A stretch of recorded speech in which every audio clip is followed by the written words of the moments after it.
আসসালামু আলাইকুম ওরহমতুল্লাহি ওয়াবারাকাতুহ। বাংলাদেশের আকাশে গত বুধবার 28শে মে পবিত্র জিলহজ মাসের চাঁদ দেখা গিয়েছে দিনী ভাই বোনেরা। ফলে আগামী শনিবার 7ই জুন সারা দেশে পবিত্র ঈদুল আজহা উদযাপিত হবে ইনশাল্লাহ। আর বাংলাদেশে আরাফার রোজা শুক্রবার অর্থাৎ 6 জুন রাখতে হবে, বৃহস্পতিবার দিবাগত রাতে। আরাফা আরবি একটা শব্দ, এর অর্থ হচ্ছে চেনা, জানা। দীর্ঘদিন বিচ্ছেদের পর হজরত আদম আলাইসাল্লাম ও হাওয়া আলাইসাল্লাম পরস্পরের দেখা হয় এই আরাফাতের দিন। এটি তওবা করার দিবস, ক্ষমা প্রার্থনা করার দিবস। আরাফাতের ময়দান বিচার দিবসের হাসরের ময়দানের কথা স্মরণ করিয়ে দেয়, যেখানে সমগ্র মানবজাতি একত্রিত হবে সুবিস্তৃত এক ময়দানে। এ দিবসে মহান আল্লাহ তার ক্ষমা, রহমত ও দয়া উপস্থাপন করেন। আমরা অবশ্যই অন্তত যেটা বললাম যে বৃহস্পতিবার দিবাগত রাতে সাহারি করে শুক্রবারে অন্তত একটি আরাফার রোজা রেখে ফজরের নামাজের আগে হোক কিংবা পরে হোক, সাহারি করার পরে আর কি, ফজরের নামাজ আদায় করার আগে কিংবা পরে যখনই সময় পাবেন অন্তত 1 মিনিট সময় দিয়ে মনের নেক আশা পূরণের আমলটি করবেন। রব্বুল আলামিন ইনশাল্লাহ দুনিয়া আখিরাতে আপনাকে সফলতা দান করবেন, মনের নেক আশাগুলো পূরণ করে দেবেন। আশা করছি ভিডিওটি আমলের নিয়তে সম্পূর্ণ দেখবেন। আর এই জিলহজ মাসের 9 তারিখই যেহেতু পবিত্র আরাফাতের দিন, তাই এবারের হজে সৌদি আরবে অবস্থানকারীদের জন্য এই দিনটি হবে বৃহস্পতিবার 5 জুন। আর সৌদি আরবের বাহিরের দেশে অবস্থানকারীরা সঠিক মতানুযায়ী জিলহজ মাসের চাঁদ ওঠা সাপেক্ষে নিজ দেশের সঙ্গে মিলিয়ে 9 জিলহজ রোজা রাখবেন। সেই হিসেবে বাংলাদেশে আরাফার রোজা হচ্ছে শুক্রবার 6 জুন। যেটা বললাম আবারও ক্লিয়ার করে দিলাম। আরাফাত দিনের রোজা মূলত একটি, হাদিসে আরাফাত দিনের একটি রোজার কথা এসেছে। যারা বলেছেন একদিন রোজা রাখলে হবে না, তাদের কথাটি সঠিক নয়। আরাফাতের দিনে একটি রোজা রাখলে বান্দার 2 বছরের গুনাহ মাফ হয় বলে হাদিসে এসেছে। নবীজি সাল্লাল্লাহু আলাইহি ওয়াসাল্লাম বলেন, আরাফাতের দিনের রোজার বিষয়ে আমি আল্লাহর কাছে প্রত্যাশা রাখি যে তিনি আগের 1 বছরের এবং পরের 1 বছরের গুনাহ ক্ষমা করে দেবেন। সুবহানাল্লাহ, সুবহানাল্লাহ। সহিহ মুসলিম শরীফের সহিহ হাদিস। আরেক হাদিসে এসেছে, নবীজি সাল্লাল্লাহু আলাইহি ওয়াসাল্লামের স্ত্রী বর্ণনা করেন, নবীজি সাল্লাল্লাহু আলাইহি ওয়াসাল্লাম 9 জিলহজ তারিখে রোজা রাখতেন। এটি আবু দাউদ শরীফের একটি হাদিস। তবে যারা 1 থেকে 9 তারিখ পর্যন্ত রোজা রাখতে পারবেন, তাদের জন্য এই আরাফার রোজাটি পাওয়া সহজ হয়ে যাবে। অর্থাৎ আপনি 1 থেকে 9 তারিখ পর্যন্ত যদি আরাফার তারিখ অনুযায়ী রোজা রাখেন, তাহলে এর মধ্যে আপনি আরাফার রোজাটিও পালন করতে পারবেন। আর এই 9 দিন বা 10 দিনের আমলের ফজিলত অনেক দিনই ভাই বোনেরা।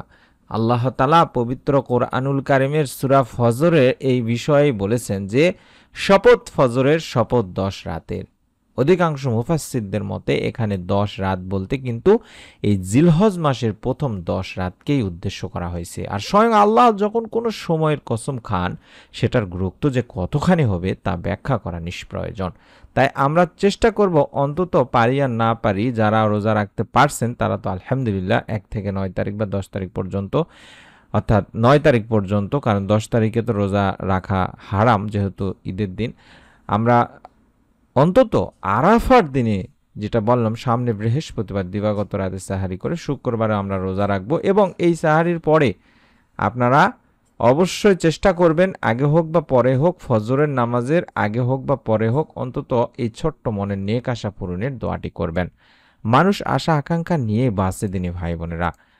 মনের আশা পূরণে কত কিছুই না করে থাকে মানুষ, অনেকে অনেক আমল করে থাকেন, কিন্তু মনের আশা পূরণে ইসমে আজমের আমলের চাইতে উৎকৃষ্ট আমল আর নেই। ইসমে আজম এতটাই গুরুত্বপূর্ণ আমল যে বিশ্বনবী সাল্লাল্লাহু আলাইহি ওয়াসাল্লাম এই আমলের বিষয়ে বলেছেন যে, আল্লাহ তাআলার কসম যে এই নামের ডাকলে আল্লাহ তাআলা তার ডাকে সাড়া দেন, এই নামের মাধ্যমে আল্লাহ তাআলার কাছে চাইলে আল্লাহ তাআলা তার মনের নেক আশাগুলো পূরণ করে থাকেন। সুবহানাল্লাহ। তাহলে কতটা পাওয়ারফুল এই ইসমে আজমের দোয়া। ইসমে আজমের দোয়া করলে আল্লাহ তাআলা সেই দোয়া ফেরত দেন না। তেমনি 2টি ইসমে আজম আমি আপনাদেরকে শিখিয়ে দেব, যে 2টি ইসমে আজম সম্পর্কে সর্বাধিক গ্রহণযোগ্যতা রয়েছে বিভিন্ন স্কলারদের মতে। তবে নিয়ম রয়েছে, নিয়মটি আমি আপনাদেরকে শিখিয়ে দিচ্ছি। আশা করছি আগে 2টি ইসমে আজম আপনারা শিখে নিন। প্রথম যে ইসমে আজমটি দেখাচ্ছি এটি হচ্ছে আপনাকে অন্তত একবার হলেও পড়তে হবে তিনি ভাই বোনেরা। আল্লাহুম্মা ইন্নী আসআলুকা বিআন্না লাকাল হামদু লা ইলাহা ইল্লা আনতাল মান্নান বাদিউস সামাওয়াতি ওয়াল আরদ ইয়া জাল জালালি ওয়াল ইকরাম ইয়া হাইয়্যু ইয়া কাইয়্যুম। আশা করছি মোবাইলে স্ক্রিনশট নিচ্ছেন বা নিয়েছেন। এখানে বলছে যে হে আল্লাহ, আমি তোমার কাছে প্রার্থনা করি, তুমি তো সব প্রশংসার মালিক, তুমি ছাড়া কোনো ইলাহ নেই, তুমি দয়াশীল, তুমি আকাশসমূহ পৃথিবীর একমাত্র সৃষ্টিকর্তা, হে মহান সম্রাট ও সর্বোচ্চ মর্যাদার অধিকারী, হে চিরঞ্জীব, হে সর্বময় ক্ষমতার অধিকারী। এই দোয়াটির ব্যাপারে হাদিসে আনাস রাদিয়াল্লাহু তাআলা আনহু সূত্রে বর্ণিত হয়েছে, তিনি রাসূল পাক সাল্লাল্লাহু আলাইহি ওয়াসাল্লামের সঙ্গে বসা ছিলেন। এমন সময় বা এ সময় এক ব্যক্তি এসে নামাজ আদায় করে এই ইসমা আজমটি পাঠ করল। তখন নবীজি সাল্লাল্লাহু আলাইহি ওয়াসাল্লাম বললেন যে এই ব্যক্তি ইসমে আজমের দ্বারা দোয়া করেছে। যে নামে ডাকলে তিনি সাড়া দেন, যে নামে তার কাছে বা তার নিকট কোনো কিছু চাওয়া হলে তিনি তার চাওয়া পাওয়া পূরণ করেন, তাকে তা দান করেন। সুবহানাল্লাহ, সুবহানাল্লাহ। আর একটা ইসমে আজম হচ্ছে আল্লাহুম্মা ইন্নী আসআলুকা আন্নী আশহাদু আন্নাকা আনতাল্লাহ লা ইলাহা ইল্লা আনতাল আহাদুস সামাদুল্লাযী লাম ইয়ালিদ ওয়া লাম ইউলাদ ওয়া লাম ইয়াকুল লাহু কুফুয়ান আহাদ। এটাও আপনারা অন্তত একবার পাঠ করবেন। আশা করছি এটিও স্ক্রিনশট নিয়ে নেবেন। এটিতে বলছে, ইয়া আল্লাহ, আমি তোমার নিকট প্রার্থনা করছি এবং আমি সাক্ষ্য প্রদান করছি যে তুমি আল্লাহ এবং তুমি ছাড়া কোনো ইলাহ নাই। তুমি একক এবং অমুখাপেক্ষী, যার কোনো সন্তান নাই এবং যিনি কারোর সন্তান নন, যার সমকক্ষ কেউ নেই। রুবাইদা রাদিয়াল্লাহু তাআলা আনহু থেকে বর্ণিত, রাসূল পাক সাল্লাল্লাহু আলাইহি ওয়াসাল্লাম দুইজন লোককে দোয়াটি বলতে শুনছেন। তখন রাসূল সাল্লাল্লাহু আলাইহি ওয়াসাল্লাম বলেন, তোমরা আল্লাহর কাছে ইসমে আজমের মাধ্যমে চেয়েছো, যার মাধ্যমে চাইলে আল্লাহ দান করেন এবং দোয়া করলে দোয়া কবুল করেন। সুবহানাল্লাহ, কতটা পাওয়ারফুল একটা দোয়া দিনী ভাই বোনেরা। এই আমলের মাধ্যমে আল্লাহ তাআলা বান্দার মনের নেক আশা সঙ্গে সঙ্গেই পূরণ করে থাকেন। দুনিয়াতে না হলে আখিরাতে এর ফল পাবেন, এই বিশ্বাসে আমলটি করবেন। প্রথমেই অন্তত দোয়াটি পড়ার আগে বা দোয়াগুলো পড়ার আগে দরুদ আগে পড়ে নেবেন, কারণ দরুদবিহীন দোয়া আল্লাহ তাআলার কাছে পৌঁছায় না, এটা আমরা প্রত্যেক ভিডিওতেই বলে থাকি। আপনার দোয়া আসমান ও জমিনের মাঝখানে ঝোলানো অবস্থায় থাকবে, অর্থাৎ এই দোয়া আল্লাহ তাআলার কাছে পৌঁছাবে না, এই দোয়া কবুলও হবে না। তাই আমরা অন্তত ছোট দরুদ, যেটা আল্লাহুম্মা সাল্লি আলা মুহাম্মাদিন ওয়া আলা আলি মুহাম্মাদ, এতটুকু হলেও অন্তত 11 বার আগে পড়ে নিব। আল্লাহুম্মা সাল্লি আলা মুহাম্মাদিন ওয়া আলা আলি মুহাম্মাদ।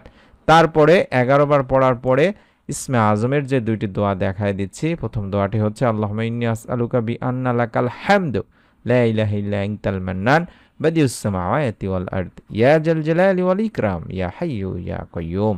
এবং আল্লাহুম্মা ইন্নী আসআলুকা আন্নী আশহাদু আন্নাকা আনতাল্লাহ লা ইলাহা ইল্লা আনতাল আহাদুস সামাদুল্লাযী লাম ইয়ালিদ ওয়া লাম ইউলাদ ওয়া লাম ইয়াকুল লাহু কুফুয়ান আহাদ। এটিও অন্তত একবার পড়ে আল্লাহ তাআলার কাছে দুই হাত তুলে দোয়া করবেন। দোয়ার শুরুতে রব্বুল আলামিন আল্লাহ তাআলার প্রশংসা করবেন এবং বিশ্বনবী সাল্লাল্লাহু আলাইহি ওয়াসাল্লামের প্রতি দরুদ পাঠপূর্বক আবারও দোয়া করবেন। এবং দোয়ার শেষে অবশ্যই আবারও কয়েকবার দরুদ পড়বেন। আল্লাহ তাআলা ইনশাআল্লাহ আপনার মনের নেক আশাও পূরণ করে আপনাকেও এর ফল যথাযথ ফল দান করবেন। মনের মধ্যে শতভাগ বিশ্বাস নিয়ে নিয়ত করে আমলটি করার অনুরোধ করছি এবং এরকম নতুন আমলের ভিডিও পাওয়ার জন্য অবশ্যই আমাদের চ্যানেলটির সঙ্গে থাকার অনুরোধ করছি। সকলে ভালো থাকুন, সুস্থ থাকুন। আসসালামু আলাইকুম ওয়া রাহমাতুল্লাহি ওয়া বারাকাতুহু।